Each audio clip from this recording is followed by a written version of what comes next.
Stefano, you joined High50 in May this year. Tell us a bit about it. High50 was set up by quite a well-known British ad man called Robert Campbell. Used to do Virgin, The Times, Your M&S, etc. When he was turning 50 a few years ago, he noticed that Madonna and Prince and even then Michael Jackson were turning 50 at the same time. And he thought, hang on a minute, 50 isn't what 50 used to be. And he had this idea.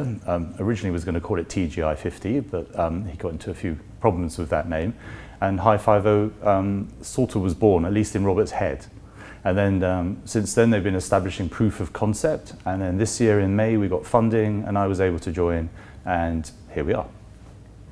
You've said that the time is right for a new celebratory conversation about being 50 plus, one based on attitude, not age. So why do you think so many brands have gotten conversations with the over 50s so wrong for so long?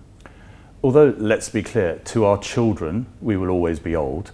It's obvious to anybody, if you step back, that today's 50 is not like our parents' 50. We are completely different in terms of attitude and also health and energy and spending power. And brands are really stuck in an old-fashioned view, too many brands are anyway, of what 50 is like. And the single worst thing that brands do is treat everybody age 50 plus as the same.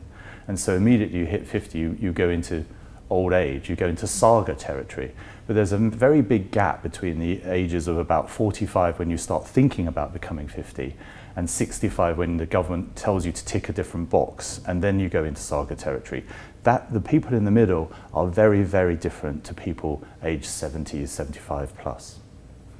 You're very keen to work with the PR industry for content. So tell us what you think about PRs and how they might be able to help.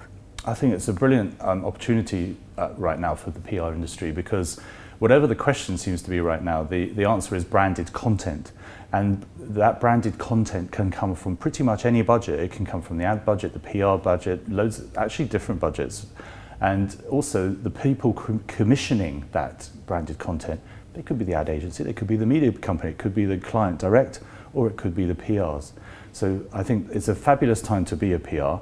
I think the two things really the two real challenges are, one, get your heads around the digital world and how digital journalism works and how digital journalists work. You have to understand that, and it's very different. Two is understanding the power of social. None of this is brain surgery, obviously. And actually a third thing is something that has always driven journalists crazy. Please understand the brand that you're pitching the story to, because it just drives people crazy to have a story pitched to you. In my case, about 16 to 34-year-olds now, or even pensioners now, because High50 is not about pensioners.